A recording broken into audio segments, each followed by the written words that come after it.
क्या आपने कभी सोचा है कि अगर आपको किसी ऐसे शख्स से मोहब्बत हो जाए जो इस दुनिया में है ही नहीं, एक ऐसी मोहब्बत जो मोहब्बत से शुरू होती है और जिसके मुकद्दर में सिर्फ अंधेरा होता है। यह कहानी है राहुल और उस भटकती रूह की, जिसने मौत के बाद भी इश्क करना नहीं छोड़ा। दिल थाम कर बैठिए, क्योंकि आज की रात आप एक ऐसी दुनिया में जाने वाले हैं जहां से वापस आना मुमकिन नहीं। राहुल एक प्रोफेशनल फोटोग्राफर था। उसे शांति और पुरानी रहस्यमयी जगहों की तलाश रहती थी। अपनी नई किताब के लिए फ़ोटो शूट करने के उद्देश्य से वह हिमाचल के एक बेहद सुंदर और सुनसान इलाके में आता है। वहाँ वह एक पुरानी, लगभग 80 साल पुरानी हवेली किराए पर लेता है। गांव वाले उसे चेतावनी देते हैं, बाबूजी, उस हवेली में सूरज ढलने के बाद मत रुकना। वहाँ जो जाता है वह कभी मुस्कुरा नहीं पाता। वहाँ एक साया रहता है। राहुल इन सब बातों को अंधविश्वास मानता है। पहली रात जब बाहर तेज बारिश हो रही थी और बिजली कड़क रही थी, राहुल अपने कमरे में बैठकर तस्वीरें एडिट कर रहा था। अचानक कमरे की बत्तियां टिमटिमाने लगीं और बुझ गईं। पुराने कमरे में रात की रानी के फूलों की एक बेहद तेज और सौंधी खुशबू फैल गई, जबकि हवेली के आसपास ऐसा कोई पेड़ नहीं था। और तभी राहुल को किसी के गुनगुने की आवाज़ आई, एक बेहद मीठी पर दर्द से भरी आवाज़। राहुल कमरे को हाथ में लेकर उस आवाज़ पीछे करते हुए हवेली की छत पर जाता है। चारों तरफ घना कोहरा था। उस धुंध के बीच एक लड़की खड़ी थी। उसने सफ़ेद रंग का एक पुराने ज़माने का अनारकली सूट पहना हुआ था। उसने लंबे बाल हवा में उड़ रहे थे। राहुल हैरान होकर पूछता है, आप कौन हैं? इतनी रात को इस सुनसान हवेली में क्या कर रही हैं? वह लड़की धीरे से मुड़ती है। उसका चेहरा इतना खूबसूरत था कि राहुल देखता रह गया, लेकिन उसकी आंखों में एक अजीब सा सन्नाटा और गहरा दर्द था। वह मुस्कुराती है और कहती है, मैं तो बरसों से यहीं हूँ, तुम पहली बार आए हो। इससे पहले कि राहुल कुछ और पूछ पाता, एक तेज हवा का झोंका आया और वह लड़की गायब हो गई। राहुल ने सोचा शायद ये उसकी आंखों का धोखा था, पर जब उसने अपने कैमरे की स्क्रीन देखी तो उसके होश उड़ गए। कैमरे की तस्वीर में कोई लड़की नहीं थी, सिर्फ एक धुंधला सा काला साया था। अगले कुछ दिनों तक यह सिलसिला रोज़ चलने लगा। हर रात वह लड़की, जिसका नाम सपना था, राहुल को मिलती। दोनों घंटे बातें करते। सपना को पूरा संगीत पसंद था। राहुल धीरे धीरे सपना की तरफ खींचा चला गया।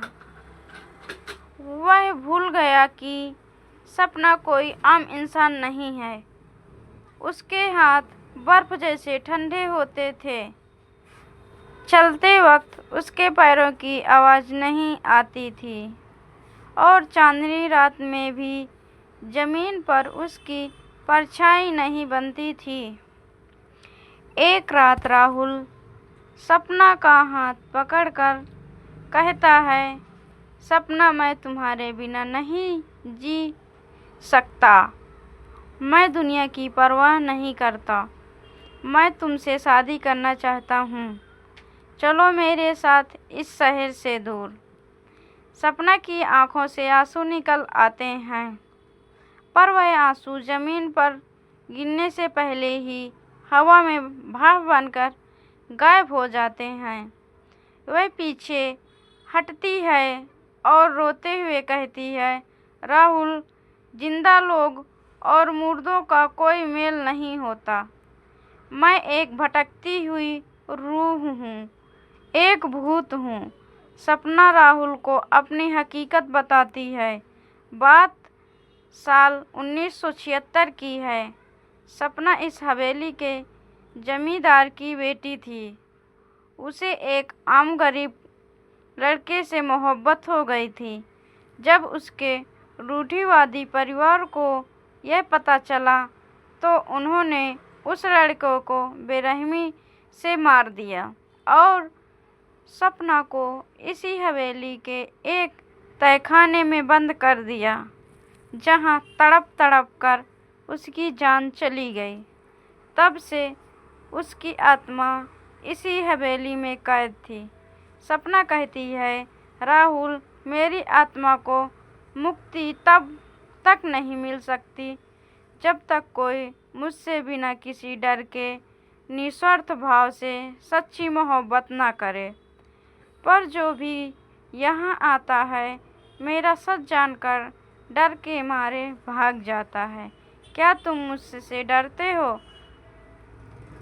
राहुल सपना की आंखों में देखता है। उसके दिल में कोई डर नहीं था, बल्कि सपना के लिए बेपनाह दर्द और मोहब्बत थी। राहुल आगे बढ़ता है और सपना को गले से लगा लेता है। एक जिंदा इंसान एक रूह को गले लगा रहा था। यह मंजर डरावना होने के साथ साथ बेहद भावुक था, जैसे कि राहुल उसे दिल से कबूल करता है और कहता है, मैं तुमसे इस जन्म में भी और मौत के बाद भी मोहब्बत करूँगा। वैसे ही पूरी हवेली में एक अजीब सी दिव्य सलोनी रोशनी फैलने लगती है। हवेली की डरावनी और काली दीवारें चमकने लगती हैं। सपना का चेहरा, जो अब तक उदास और डरावना लगता था, अब सुकून और नूर से भर जाता है। उसके आसपास भटकने वाली सारी नकारात्मक शक्तियाँ खत्म हो जाती हैं। वह समझ जाती है कि उसे उसका सच्चा प्यार मिल गया है और अब उसकी मुक्ति का समय आ गया है। सपना रोते हुए मुस्कुराती है और कहती है, राहुल, तुमने आज मुझसे इस तड़प और भटकाव से आज़ाद कर दिया है।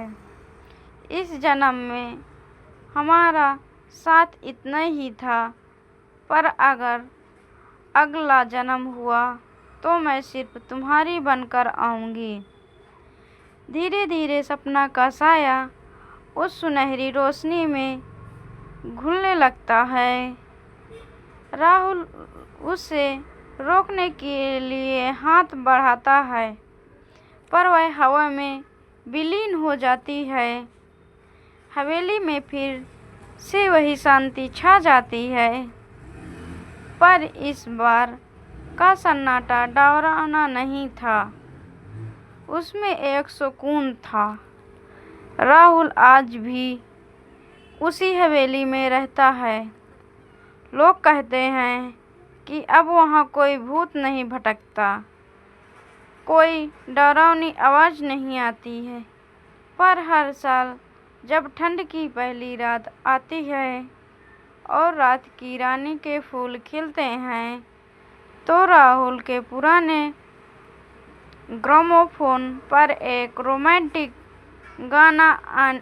गाना अपने आप बजने लगता है और हवेली की दीवार पर एक नहीं बल्कि दो परछाइयाँ साफ दिखाई देती हैं, क्योंकि कुछ मोहब्बतें मौत के बाद ख़त्म नहीं होती बल्कि हमेशा के लिए अमर हो जाती हैं।